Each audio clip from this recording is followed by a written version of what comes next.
ಸ್ವಾಭಿಮಾನಿ ನ್ಯೂಸ್ಗೆ ಸ್ವಾಗತ. ಇಂದಿನ ಪ್ರಮುಖ ಸುದ್ದಿಗಳು. ಸಾಗರಕ್ಕೆ ಚಿತ್ರನಟ ಅಹಿಂಸಾ ಚೇತನ್ ಭೇಟಿ, ವಿವಿಧ ಸಂಘಟನೆಗಳ ಪ್ರಮುಖರೊಂದಿಗೆ ಸಭೆ. ಧರ್ಮಸ್ಥಳದ ವಿಷಯದಲ್ಲಿ ಸತ್ಯ ಬೇಕು, ಮಾಧ್ಯಮಗಳೊಂದಿಗೆ ಮಾತು.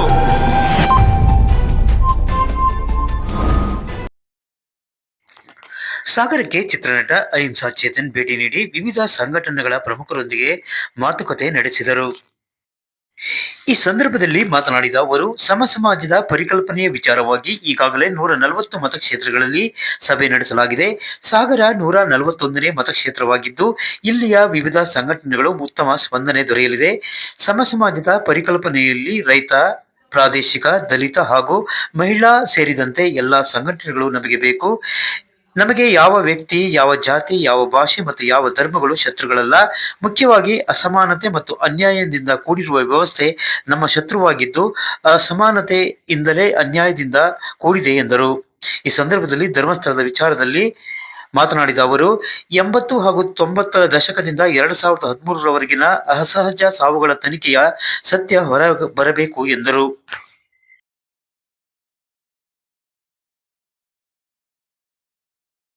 ಸಮಾನತೆಯ ಸಮಾಜ, ಈ ಸಮಾಜದ ವಿಚಾರದಲ್ಲಿ ನಾನು ಇವಾಗ 140 ಕಡೆ ಒಂದು ಮತಕ್ಷೇತ್ರಗಳಲ್ಲಿ, ಇವತ್ತು ಸಾಗರ 141 ಮತಕ್ಷೇತ್ರ, ನಾವು ಈ ಸಮಾಜದ ಪರಿಕಲ್ಪನೆಯನ್ನ ನಿಮ್ಮ ಚಳುವಳಿಗಾರರ ಮುಂದೆ ನಾವು ಪ್ರಸ್ತಾಪ ಮಾಡ್ಕೊಂಡು ಬರ್ತಾ ಇದ್ದೀವಿ.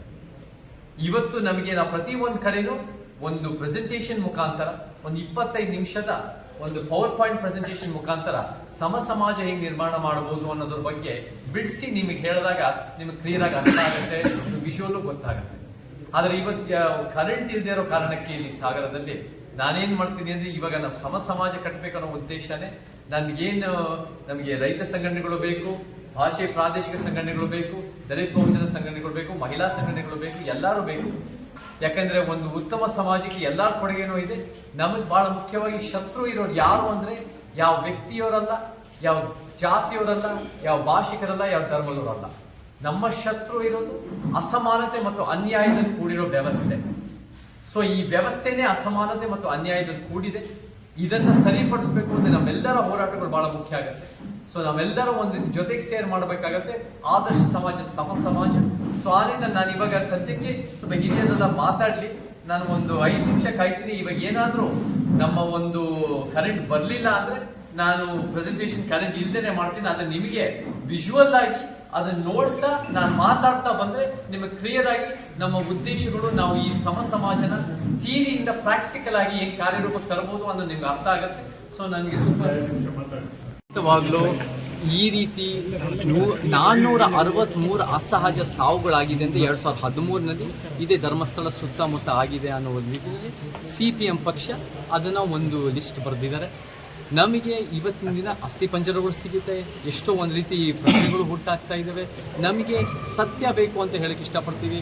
ನಮಗೆ ಇದು 90ನೇ ದಶಕ, 80ನೇ ದಶಕದಿಂದ, ಎಷ್ಟೋ ದಶಕಗಳ ಕಾಲದಿಂದ ಇದು ಬಂದಿದೆ. ಇದು ಬರೀ ಸೌಜನ್ಯ ಪ್ರಕರಣ 2012ರಿಂದ ಶುರುವಾಗಿರೋದಲ್ಲ. ಇದು ಎಷ್ಟೋ ಒಂದು ದಶಕ. ನಾನು ಕೂಡ ಆ ಸ್ಥಳಕ್ಕೆ ಹೋಗಿದ್ದೀನಿ. ಅಲ್ಲಿ ಧರ್ಮಸ್ಥಳಕ್ಕೆ ಹೋಗಿ ಕುಸುಮಾವತಿಯವರು ಸೌಜನ್ಯ ತಾಯಿನ ಭೇಟಿ ಮಾಡಿದ್ದೆ ಒಂದು 5 ತಿಂಗಳ ಹಿಂದೆ. ನಮಗೆ ಅಲ್ಲಿ ಒಂದು ಭಾಳ ವರ್ಷಗಳಿಂದ ಒಂದು ಭಯದ ವಾತಾವರಣ ಇದೆ. ಅಲ್ಲಿ ಎಷ್ಟೋ ಒಂದು ನಿಜವಾಗ್ಲೂ ಒಂದು ಬೇರೆ ಬೇರೆ ಮಿಸ್ಸಿಂಗ್ ರೀತಿಯಲ್ಲಿ ಹೆಣ್ಮಕ್ಳು, ಹೆಂಗಸರದು ಬೇರೆ ಬೇರೆ ರೀತಿ ಇದೆ ಅಂತ ಬರ್ತಾ ಇದೆ. ಅವರು ಕೂಡ ಮಾತಾಡ್ತಾ ಇದ್ರು ಅಲ್ಲಿ ಭಾಳ ವರ್ಷಗಳಿಂದ. ಸೊ ನಮಗೆ 90s 80sನಲ್ಲಿ ಈ ಥರ ಟೆಕ್ನಾಲಜಿ ಇರಲಿಲ್ಲ. ಈ ಥರ ಇವತ್ತಿನ ಟೆಕ್ನಾಲಜಿ ಬೇರೆನೇ ಇದೆ. ಸೊ 2012 ಮೇಲಿರೋದು ಬೇರೆ ಇದೆ. ಬಟ್ ಅದ್ರ ಜೊತೆ ಸಾಯಿಲ್ ಬೇರೆ ಬೇರೆ ಥರ ಆಗಿರ್ಬೋದು. ಈ ಥರ ಒಂದು ಸಾಯಿಲ್ ಎಕ್ಸ್ಪರ್ಟ್ಸ್ ಆಗಿರ್ಬೋದು, ಯಾರೋ ಒಂದು ಗ್ರೌಂಡ್ ಪೆನೆಟ್ರೇಟಿಂಗ್ ರೇಡಾರ್ ಆಗಿರ್ಬೋದು, ಇದನ್ನೆಲ್ಲ ಬಳಸಿ ಟೆಕ್ನಾಲಜಿಕಲ್ ಅಪ್ಗ್ರೇಡ್ ಆಗಿ ಏನೇನಾಗಿದೆ ಈ 30-40 ವರ್ಷಗಳಿಂದ ಸತ್ಯ ಹೊರಗೆ ಬರಬೇಕು. ಮುಂದೆ ಆಗದೇ ನೋಡ್ಕೋಬೇಕು. ತಪ್ಪಿತಸ್ಥರ ಮೇಲೆ ಕ್ರಮ ಭಾಳ ಗಂಭೀರವಾಗಿ ಪರಿಗಣಿಸ್ಬೇಕು. ನನಗೆ ಅವ್ರು ಹೇಳಿರೋದು 0.6ನಲ್ಲಿ ನಮಗೆ ಇದು ಸಿಕ್ಕಿದೆ ಅಂತ ನಾವು ನೋಡಿದ್ದೀವಿ. ನಮಗೆ ಅಸ್ಥಿಪಂಜರ 0.11ನಲ್ಲಿ ನಮ್ಗೆ ಅಸ್ಥಿಪಂಜರ ಸಿಕ್ಕಿದೆ ಅಂತ ಗೊತ್ತಾಗಿದೆ. ಮತ್ತು ಈ ನಿಟ್ಟಿನಲ್ಲೂ ಬೇರೆ ಬೇರೆ ಕಡೆ ನಮಗೇನು ಬಹಿರಂಗವಾಗಿ ಆಗಿಲ್ದಾರೋ ಅದು ಎಷ್ಟೋ ಒಂದು ಸಿಕ್ಕಿರ್ಬೋದು. ಸೊ ಇವರು ಸತ್ಯ ಸುಳ್ಳು ಅನ್ನೋಕ್ಕಿಂತ ಡಿಗ್ರೀಸ್ ಆಫ್ ಸತ್ಯ, ಡಿಗ್ರೀಸ್ ಆಫ್ ಸುಳ್ಳು ಅಂತ ರೀತಿಯಲ್ಲಿ ನೋಡ್ಬೋದು. ಇವರಲ್ಲಿ ಒಂದು ಹಂತಕ್ಕೆ ಸತ್ಯ ಹೇಳಿದ್ದಾರೆ ಅಂತ ಹೇಳಿದ್ರೆ ಸುಳ್ಳು ಆಗಲ್ಲ. ಬಟ್ ಎಷ್ಟು ಮಟ್ಟಿಗೆ ಸತ್ಯ ಇದೆ ಅನ್ನೋದು ಇನ್ನೂ ಒಂದು ರೀತಿ SIT ಮುಂದುವರಿಸ್ತಾ ಅದನ್ನು ಹೋಗ್ತಾ ಅದು ಹೊರಗೆ ಬರಬೇಕು ಅಂತ ಹೇಳಕ್ಕೆ ಇಷ್ಟಪಡ್ತೀನಿ. ಧರ್ಮಸ್ಥಳ ಒಂದು ಊರಾಗಿರ್ಬೋದು, ಯಾವುದೇ ಊರು ಕರ್ನಾಟಕದಲ್ಲಿ ಏನೇ ಅನ್ಯಾಯ ನಡೆದ್ರೂ ಅದಕ್ಕೆ ತಕ್ಕಂತೆ ಒಂದು ತನಿಖೆ ಆಗಬೇಕು, ಅದರ ತಕ್ಕಂತೆ ತಪ್ಪಿತಸ್ಥರ ಮೇಲೆ ಕ್ರಮ ಆಗಬೇಕು, ನ್ಯಾಯ ಹೊರಗೆ ಬರಬೇಕು. ಸೊ ನಾವು ಯಾವ ಧರ್ಮದ ವಿರುದ್ಧ ಅಲ್ಲ, ಅಲ್ಲಿ ನಮ್ಮ ಜೊತೆ ಸೇರಿರೋ ನಮ್ಮ ಸಮಾನ ಮನಸ್ಕರ ವೇದಿಕೆಯಲ್ಲಿ ಸೇರಿರೋರು ಅನೇಕ, ಅಲ್ಲಿ ಮಂಜುನಾಥ ಸ್ವಾಮಿಯವರ ಮೇಲೆ ಭಕ್ತಿ ಇರೋರು ಕೂಡ ನಮ್ಮ ಜೊತೆ ಸೇರ್ಕೊಂಡು ನ್ಯಾಯ ಬೇಕು ಅಂತ ಇದ್ದಾರೆ. ಹಿಂದೂ ಧರ್ಮನ ನಂಬ್ಕೊಂಡಿರೋರು, ಜೈನ ಧರ್ಮ ನಂಬ್ಕೊಂಡಿರೋರು ಆ ಸ್ಥಳ ಒಂದು ಪ್ರಾಚೀನವಾದ ಬೌದ್ಧ ಸ್ಥಳ ಅಂತಲೂ ಹೇಳ್ಕೊಂಡಿದ್ದಾರೆ. ಅದನ್ನು ನಂಬಿರೋರು ನಮ್ಮ ಜೊತೆ ಸೇರಿದ್ದಾರೆ, ಅಥವಾ ಧರ್ಮೇತರವಾಗಿರೋರು ನಮ್ಮ ಜೊತೆ ಸೇರಿದ್ದಾರೆ.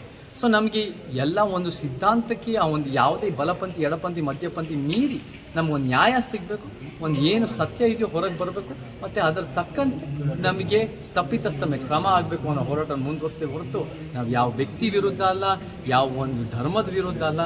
ನಿಜ ಹೇಳಬೇಕಂದ್ರೆ ಸರ್ಕಾರ ಧರ್ಮ ನಿರಪೇಕ್ಷತೆ ಅಂದರೆ ಸರ್ಕಾರಗಳಿಗೂ ಧರ್ಮಗಳಿಗೂ ಪ್ರತ್ಯೇಕ ಥರ. ಅಂದರೆ ನಿಮ್ಮ ಮನೆಯಲ್ಲಿ ಆರ್ಟಿಕಲ್ 25ರಲ್ಲಿ ನೀವು ಯಾವ ಧರ್ಮ ಬೇಕಾದರೂ ಧರ್ಮೇತರವಾಗಿ ಬದುಕೋದು ನಿಮ್ಮ ಹಕ್ಕಿದೆ. ಸರ್ಕಾರಗಳು ಆ ಧರ್ಮಗಳಿಂದ ದೂರ ಇರಬೇಕು, ಅವರು ಒಂದು ರೀತಿ ನಿಜವಾದ ಧರ್ಮ ನಿರಪೇಕ್ಷತೆ ಎತ್ತಿ ಹಿಡಿಬೇಕು, ಸತ್ಯ ನ್ಯಾಯ ಈ ವೈಜ್ಞಾನಿಕ ಮನೋಭಾವವನ್ನು ಬೆಳೆಸಿ ಧರ್ಮ ನಿರಪೇಕ್ಷತೆ ಎತ್ತಿ ಹಿಡಿಬೇಕು ಅಂತ ನಾವು ಕೇಳ್ಕೊಳ್ತೀವಿ. ಅವರ ಇಂಟರ್ವ್ಯೂ ನಾನು ನೋಡಿದೆ ಇಂಡಿಯಾ ಟುಡೇ ಚಾನಲ್ನಲ್ಲಿ. ಅದರಲ್ಲೂ ಕೂಡ ಅವರು ಮಾಸ್ಕ್ ಹಾಕ್ಕೊಂಡಿದ್ರು, ಬಟ್ ಅವ್ರು ಮಾತಾಡೋದನ್ನು ಕೇಳಿಸ್ಕೊಂಡೆ. ಅವ್ರು ಏನು ಒಂದೂವರೆ ತಿಂಗಳಿಂದ ಹೇಳ್ಕೊಂಡು ಬರ್ತಾ ಇದ್ದಾರೆ, ಅದನ್ನೇ ಅವರು ಇದನ್ನು ಮುಂದುವರಿಸಿರೋದು. ಅವರಲ್ಲಿ ಇವಾಗ 13 ಸ್ಥಳಗಳು, 15-16 ಪಾಯಿಂಟ್ಗಳು, ಈ ಪಾಯಿಂಟ್ಗಳಲ್ಲಿ 0.6, 0.11A ಖಂಡಿತ ಅಸ್ಥಿಪಂಜರ ಸಿಕ್ಕಿದೆ ಅನ್ನೋದು ನಮ್ಮೆಲ್ಲರಿಗೂ ಗೊತ್ತಿದೆ.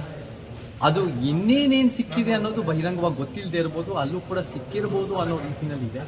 ಸೊ ನಮಗೆ ಮೇನ್ ಏನಾಗಬೇಕು ಅಂದರೆ SIT ಮುಂದುವರಿದ. ಎಲ್ಲರೂ ಅವ್ರವ್ರು ಹೋರಾಟ ಮಾಡೋಕ್ಕೆ ಹಕ್ಕಿದೆ. ಅದು BJPನವರಾಗಿರ್ಬೋದು, ಅದು ಯಾರು ಧಮಕಿ ಹಾಕೋ ಅವಶ್ಯಕತೆ ಇಲ್ಲ. ಯಾರು ಇಲ್ಲಿ ಪ್ರಜಾಪ್ರಭುತ್ವ ಎತ್ತಿ ಹಿಡಿಯೋದು ಮೂಲ ಉದ್ದೇಶ ಆಗಬೇಕು, ನ್ಯಾಯ ಸಿಗೋದು, ಸತ್ಯ ಹೇಳೋದು, ತಪ್ಪಿತಸ್ಥ ಮೇಲೆ ಕ್ರಮ ಆಗೋದು ಮೂಲ ಉದ್ದೇಶ ಆಗಬೇಕು ಅಂತ ಇಲ್ಲಿ ಬಂದ್ಬಿಟ್ಟು ಜೋರು ಮಾಡೋದು, ಸದನದಲ್ಲಿ ಧಮಕಿ ಹಾಕೋದು, ಇಂಟಿಮಿಡೇಟ್ ಮಾಡ್ಕೊಳ್ಳೋದು, ಹೆದರ್ಸೋದು, ಒಂದು ರೀತಿ ಯೂಟ್ಯೂಬರ್ಸು ಅವರ ಒಂದು ಅಭಿವ್ಯಕ್ತಿ ಸ್ವತಂತ್ರ ನಾವು ಒಂದೇ ಇಟ್ಟರು ಅದರ ಮೇಲೆ ಒಂದು ರೀತಿ ಕಡಿವಾಣ ಹಾಕಬೇಕು ಅನ್ನೋ ಒಂದು ರೀತಿ ಬೆದರಿಸಿ ಮಾಡೋದು ನಾವು ಯಾವುದೇ ಕಾರಣಕ್ಕೂ ಒಪ್ಪಕ್ಕಲ್ಲ. ಅದು ಪ್ರಜಾಪ್ರಭುತ್ವದ ನಿಯಮಗಳೇ ಅಲ್ಲ.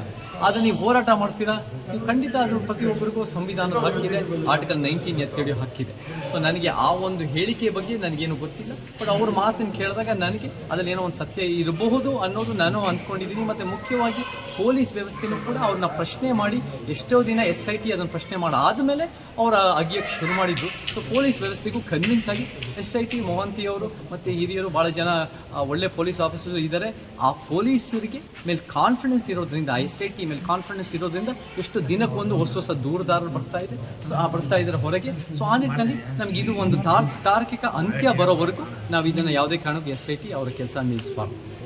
ಎರಡನೇದಾಗಿ ಏನು ಹೇಳಕ್ಕೆ ಇಷ್ಟಪಡ್ತೀನಿ ಅಂದರೆ, ಇವತ್ತು ನಾನು ಕೂಡ ಬರ್ತಾ ಓದಿದೆ 24 ಈ ಥರದ್ದು ಯಾವುದೋ ಒಂದು ಪ್ರಕರಣ ಮುಖ್ಯಮಂತ್ರಿ ಮೇಲೆ ಹೇಳಿದ್ದಕ್ಕೆ ಅವ್ರ ಮೇಲೆ ಶಿಕ್ಷೆ ಆಗಿದೆ. ನನಗೆ ಇದ್ರ ಬಗ್ಗೆ ಸ್ವಲ್ಪ ಇನ್ನೂ ಆಳವಾಗಿ ನೋಡಬೇಕು. ನನ್ನ ಪ್ರಕಾರ ಅಭಿವ್ಯಕ್ತಿ ಸ್ವಾತಂತ್ರ್ಯ ಒಂದು ಪ್ರಜಾಪ್ರಭುತ್ವ ಭಾಳ ಮುಖ್ಯ ಆಗುತ್ತೆ. ಅಭಿವ್ಯಕ್ತಿ ಸ್ವಾತಂತ್ರ್ಯ ಭಾಳ ಮುಖ್ಯ ಆಗುತ್ತೆ ಅಂದರೆ, ಎಷ್ಟೋ ಸರಿ ನಮ್ಗೆ ಇಷ್ಟ ಇಲ್ಲದೆ ಇರೋದು ಕೂಡ ಜನ ಮಾತಾಡೋ ಒಂದು ರೀತಿ ಹಕ್ಕು, ನಾವು ಅದನ್ನು ಉಳಿಸ್ಕೊಡ್ಬೇಕು. ನಮಗೆ ಟೀಕೆ ಟಿಪ್ಪಣಿ ಬೇಕು, ನಮಗೆ ಚರ್ಚೆ, ನಮಗೆ ವಿಶ್ಲೇಷಣೆ ಬೇಕು. ಆದರೆ ನಿಂದನಾತ್ಮಕ ಮಾತು ಎಷ್ಟು ಮಟ್ಟಿಗೆ ಸಹಿಸ್ಬೋದು ಅನ್ನೋ ಪ್ರಶ್ನೆ ಬರುತ್ತೆ. ಅದು ಒಂದು ಜಾತಿನಲ್ಲೋ, ಧರ್ಮದಲ್ಲೋ, ಲಿಂಗದಲ್ಲೋ ನಿಂದನಾತ್ಮಕ ಮಾತು. ಬಟ್ ಅದು ಬಿಟ್ಟರೆ ಯಾವುದೋ ಒಂದು ಆರೋಪ ಮಾಡಿದರೆ ಮುಖ್ಯಮಂತ್ರಿ ಮೇಲೆ ಅಂದರೆ ಮುಖ್ಯಮಂತ್ರಿ ಅದನ್ನ ಇಲ್ಲ ಅನ್ಬೇಕು ಹೊರತು ಅವ್ರನ್ನ ಬಂಧಿಸಬೇಕೋ, ಅವ್ರನ್ನ ಮೇಲೆ ಒಂದು ಇಡೀ ಅಧಿಕಾರ ಒಂದು ಬ್ರಹ್ಮಾಸ್ತ್ರ ಮೇಲೆ ಬಳಸಬೇಕೋ, ಆ ಪ್ರಶ್ನೆಗಳು ಬರಲೇಬೇಕು. ನಮಗೆ ಇವತ್ತಿನ ದಿನ ಈ ರೀತಿ ಆ ಒಂದು ಕಾರಣಕ್ಕೆ ಅವ್ರನ್ನ ಬಂಧಿಸಬೇಕು ಅನ್ನೋದು ನನಗೆ ಸರಿ ಕಾಣಿಸಲ್ಲ. ಮುಖ್ಯಮಂತ್ರಿಯವರು ಹೇಳ್ಬೇಕು, ಅಥವಾ ಅವ್ರು ಬಿಟ್ಟರೆ ಮೀಡಿಯಾದ ಅವ್ರ ಕಡೆಯವರು ಯಾರು ಇರ್ತಾರೋ ಇದೆಲ್ಲ ಸುಳ್ಳು, ಇದೆಲ್ಲ ಸುಮ್ಮನೆ ಲೂಸ್ ಟಾಕ್ ಅನ್ನೋ ರೀತಿಯಲ್ಲಿ ಹೇಳಬೇಕು ಹೊರತು ಅವ್ರ ಮೇಲೆ the power of the state is enormous. ಸ್ಟೇಟಿಗೆ ಬಹಳ ಪವರ್ ಇದೆ. ಸೊ ಆ ಸ್ಟೇಟನ್ನು ಪ್ರಶ್ನೆ ಮಾಡೋರು ಯಾರೇ ಇರ್ಬೋದು, ಆದರೆ ಪ್ರಶ್ನೆ ಮಾಡೋಕ್ಕೆ ಹಕ್ಕಿರಬೇಕು ಹೊರತು ಅವ್ರ ಮೇಲೆ ಬಂಧಿಸೋದು. ನಾನು ಅದ್ರಲ್ಲಿ ಬಲಿಪಶು ಆಗಿದ್ದೀನಿ. ಅದನ್ನು ಆ ರೀತಿಯಲ್ಲಿ ನಾವು ಸತ್ಯ ಹೇಳಿದ್ರೂ ಬಲಿಪಶು ಆಗಿದ್ದೀವಿ. ಸುಳ್ಳು ಹೇಳೋಕ್ಕೂ ಹಕ್ಕಿದೆ. ನಿಂದನಾತ್ಮಕ ಮಾತು ಬಿಟ್ಟು ಹಿಂಸೆ ಪ್ರಚೋದನೆ ಮಾಡೋಕ್ಕೆ ಸುಳ್ಳು ಹೇಳೋಕ್ಕೂ ಹಕ್ಕಿರ್ಬೋದು. ಆದರೆ ನಮಗೆ ಆದಷ್ಟು ನಾವು ನುಡಿದಂತೆ ನಡೆಯೋರಾಗಬೇಕು. ಮತ್ತು ನನ್ನ ಪ್ರಕಾರ ನಾನು ಹೇಳ್ದಾಗಿದ್ದ ನಾನು ಹೇಳೋದಲ್ಲ, ನಾನು ಸತ್ಯ ಹೇಳ್ತೀನಿ. ಸೊ ಆ ನಿಟ್ಟಿನಲ್ಲಿ ಸತ್ಯನ ಮುಂದುವರಿಸ್ಬೇಕು ಅಂತ ನನ್ನ ವಾದ. ಸಮಾನತೆಯ ಸಮಾಜ, ಈ ಸಮಾಜದ ವಿಚಾರದಲ್ಲಿ ನಾನು ಇವಾಗ 140 ಕಡೆ ಒಂದು ಮತಕ್ಷೇತ್ರಗಳಲ್ಲಿ, ಇವತ್ತು ಸಾಗರ 141 ಮತಕ್ಷೇತ್ರ, ನಾವು ಈ ಸಮಾಜದ ಪರಿಕಲ್ಪನೆಯನ್ನು ನಿಮ್ಮ ಚಳುವಳಿಗಾರರ ಮುಂದೆ ನಾವು ಪ್ರಸ್ತಾಪ ಮಾಡ್ಕೊಂಡು ಬರ್ತಾ ಇದ್ದೀವಿ. ಇವತ್ತು ನಮಗೆ ನಾವು ಪ್ರತಿ ಒಂದು ಕಡೆನೂ ಒಂದು ಪ್ರೆಸೆಂಟೇಷನ್ ಮುಖಾಂತರ ಒಂದು 25 ನಿಮಿಷದ ಒಂದು ಪವರ್ ಪಾಯಿಂಟ್ ಪ್ರೆಸೆಂಟೇಷನ್ ಮುಖಾಂತರ ಸಮಾಜ ಹೆಂಗೆ ನಿರ್ಮಾಣ ಮಾಡಬಹುದು ಅನ್ನೋದ್ರ ಬಗ್ಗೆ ಬಿಡಿಸಿ ನಿಮಗೆ ಹೇಳಿದಾಗ ನಿಮಗೆ ಕ್ಲಿಯರ್ ಆಗಿ ಅರ್ಥ ಆಗುತ್ತೆ, ವಿಷುವಲ್ಲು ಗೊತ್ತಾಗುತ್ತೆ. ಆದರೆ ಇವತ್ತು ಕರೆಂಟ್ ಇಲ್ಲದೆ ಇರೋ ಕಾರಣಕ್ಕೆ ಇಲ್ಲಿ ಸಾಗರದಲ್ಲಿ ನಾನೇನು ಮಾಡ್ತೀನಿ ಅಂದರೆ, ಇವಾಗ ನಾವು ಸಮಾಜ ಕಟ್ಟಬೇಕನ್ನೋ ಉದ್ದೇಶನೇ ನಮಗೆ ರೈತ ಸಂಘಟನೆಗಳು ಬೇಕು, ಭಾಷೆ ಪ್ರಾದೇಶಿಕ ಸಂಘಟನೆಗಳು ಬೇಕು, ದಲಿತ ಬಹುಜನ ಸಂಘಟನೆಗಳು ಬೇಕು, ಮಹಿಳಾ ಸಂಘಟನೆಗಳು ಬೇಕು, ಎಲ್ಲರೂ ಬೇಕು. ಯಾಕಂದ್ರೆ ಒಂದು ಉತ್ತಮ ಸಮಾಜಕ್ಕೆ ಎಲ್ಲರ ಕೊಡುಗೆನೂ ಇದೆ. ನಮಗೆ ಬಹಳ ಮುಖ್ಯವಾಗಿ ಶತ್ರು ಇರೋರು ಯಾರು ಅಂದ್ರೆ, ಯಾವ ವ್ಯಕ್ತಿಯವರಲ್ಲ, ಯಾವ ಜಾತಿಯವರಲ್ಲ, ಯಾವ ಭಾಷಿಕರಲ್ಲ, ಯಾವ ಧರ್ಮದವರಲ್ಲ. ನಮ್ಮ ಶತ್ರು ಇರೋದು ಅಸಮಾನತೆ ಮತ್ತು ಅನ್ಯಾಯದಲ್ಲಿ ಕೂಡಿರೋ ವ್ಯವಸ್ಥೆ. ಸೊ ಈ ವ್ಯವಸ್ಥೆನೇ ಅಸಮಾನತೆ ಮತ್ತು ಅನ್ಯಾಯದಲ್ಲಿ ಕೂಡಿದೆ. ಇದನ್ನ ಸರಿಪಡಿಸಬೇಕು ಅಂದ್ರೆ ನಮ್ಮೆಲ್ಲರ ಹೋರಾಟಗಳು ಬಹಳ ಮುಖ್ಯ ಆಗುತ್ತೆ. ಸೊ ನಾವೆಲ್ಲರೂ ಒಂದು ಜೊತೆಗೆ ಸೇರ್ ಮಾಡಬೇಕಾಗತ್ತೆ. ಆದರ್ಶ ಸಮಾಜ, ಸಮಾಜ. ಸೊ ಆ ನಿಟ್ಟಿನಲ್ಲಿ ನಾನು ಇವಾಗ ಸದ್ಯಕ್ಕೆ ಸ್ವಲ್ಪ ಹಿರಿಯರೆಲ್ಲ ಮಾತಾಡ್ಲಿ, ನಾನು ಒಂದು 5 ನಿಮಿಷ ಕಾಯ್ತೀನಿ. ಇವಾಗ ಏನಾದರೂ ನಮ್ಮ ಒಂದು ಕರೆಂಟ್ ಬರಲಿಲ್ಲ ಅಂದ್ರೆ ನಾನು ಪ್ರೆಸೆಂಟೇಷನ್ ಕರೆಂಟ್ ಇಲ್ದೇನೆ ಮಾಡ್ತೀನಿ. ಆದರೆ ನಿಮಗೆ ವಿಜುವಲ್ ಆಗಿ ಅದನ್ನ ನೋಡ್ತಾ ನಾನು ಮಾತಾಡ್ತಾ ಬಂದ್ರೆ ನಿಮಗೆ ಕ್ಲಿಯರ್ ಆಗಿ ನಮ್ಮ ಉದ್ದೇಶಗಳು, ನಾವು ಈ ಸಮಾಜನ ಥಿಯರಿಯಿಂದ ಪ್ರಾಕ್ಟಿಕಲ್ ಆಗಿ ಹೆಂಗ್ ಕಾರ್ಯರೂಪಕ್ಕೆ ತರಬಹುದು ಅನ್ನೋದು ನಿಮ್ಗೆ ಅರ್ಥ ಆಗುತ್ತೆ. ಸೊ ನನಗೆ ಸೂಪರ್ ಕಲಾವಿದರಾಗಿ ಅವ್ರು ಇವತ್ತು ಪೊಲಿಟಿಕಲ್ ಮೂವ್ಮೆಂಟ್ ಕಟ್ಟಕ್ಕೆ ಬಂದು ದೊಡ್ಡ ಪ್ರಮಾಣದಲ್ಲಿ ಫೇಲ್ ಆಗಿದೆ. ಯಾಕಂದ್ರೆ ಸಮಾಜನ ಅರ್ಥ ಮಾಡ್ಕೋಬೇಕು ಹೊರತು ಮತ್ತೆ ನಮಗೆ ಜನ ಜೀವನಕ್ಕೆ ಅರ್ಥ ಮಾಡ್ಕೋಬೇಕು, ಜನರ ಹತ್ರ ಹೋಗ್ಬೇಕು. ಇವತ್ತಿನ ದಿನ ನಾನು ಸಾಗರಕ್ಕೆ ಅಷ್ಟು ಅನೇಕ ಸಲ ಬಂದಿಲ್ಲ, ಆದ್ರೆ ಅನೇಕರು ಇವತ್ತಿನ ದಿನ ಸಾಗರಿಗೆ ಇಷ್ಟೊಂದು ಚಳುವಳಿಗಳು, ಹೋರಾಟಗಾರರು, ಜನಪರ ಇರೋರು ನಮ್ಮ ಜೊತೆ ಕೇಳಿ ನಮ್ಮ ವಿಚಾರಗಳು ಏನಿದೆ ಅಂತ ಕೇಳಿಸ್ಕೊಳ್ಳೋ ಮನಸ್ಥಿತಿ ಇದೆಯಲ್ಲ, ಅದು ಪ್ರಜಾಪ್ರಭುತ್ವದಲ್ಲಿ ನಿಜವಾಗ್ಲೂ ಉತ್ತಮ ವಿಚಾರ ಇಟ್ಟರೆ ಜನ ಸ್ಪಂದಿಸ್ತಾರೆ ಅಂತ ಹೇಳ್ತಾರೆ ಹೊರತು ಈ ಸ್ಟಾರ್ ಸಂಸ್ಕೃತಿ ಅನ್ನೋ ನಮ್ಮ ಜನ ಅಲ್ಲ. ನಿಜವಾಗ್ಲೂ ಹೇಳ್ತೀನಿ, ಸ್ಟಾರ್ ಸಂಸ್ಕೃತಿ ಅನ್ನೋದು ಅಸಮಾನತೆಗೆ ತುಪ್ಪ ಸುರಿದಿರೋ ಒಂದು ವ್ಯವಸ್ಥೆ. ಅದನ್ನು ನಮಗೆ ಒಪ್ಪಿಗೆ ಇಲ್ಲ. ನನ್ನ ಸಿನಿಮಾಗಳು ಯಶಸ್ಸಾಗಿದೆ ಅನ್ನೋ ಕಾರಣಕ್ಕೆ ನನ್ನ ವಿಚಾರ ನಂಬೇಕಲ್ಲ, ನನ್ನ ವಿಚಾರಗಳು ಸತ್ಯ ಇದೆ ಅನ್ನೋ ಕಾರಣಕ್ಕೆ ನಮ್ಮ ವಿಚಾರ ನಂಬಿದ್ರೆ ಅದೇ ನಮಗೆ ಬಹಳ ದೊಡ್ಡ ನನಗೆ ಸಂತೋಷ ಸಿಗುತ್ತೆ. ಅಲ್ಲಿರೋರಿಗೆ ಸ್ಥಳಾಂತರ ಆಗುತ್ತೆ, ಅನೇಕ ಸಮಸ್ಯೆಗಳಾಗುತ್ತೆ. ನಮ್ಗೆ ಬೇರೆ ಬೇರೆ ಪರಿಸರ ಸ್ನೇಹಿ ನೀರಿನ ರೀತಿ ತರಬೇಕು ಅನ್ನೋದು ಇದೆ. ಮುಂದಿನ ಕೂಡ ನಾವು ಮಾತಾಡೋಣ, ನಿಮ್ಮ ಜೊತೆ ಸೇರಿ ಕೈಗೂಡಿಸಿ ಕೆಲಸ ಮಾಡ್ಬೋದು ನ್ಯಾಯಕ್ಕೋಸ್ಕರ. ನಾನು